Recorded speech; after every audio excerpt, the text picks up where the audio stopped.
আসসালামু আলাইকুম, সবাই কেমন আছেন? আশা করি আল্লাহর রহমতে সবাই ভালো আছেন। আমি আজকে নতুন একটা ভিডিও নিয়ে এসেছি। বাঁধাকপি, চিংড়ি, শুটকি মাছ দিয়ে কিভাবে ভাজি করতে হয় সেটা আপনাদের দেখাবো। তো আসুন আমার ভিডিওটা দেখতে থাকুন। আমি ভাজি করার জন্য পেঁয়াজ, কাঁচামরিচ কেটে নিয়েছি।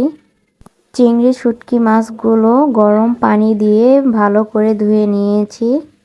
বাঁধাকপি চিকন চিকন করে কেটে ধুয়ে নিয়েছি।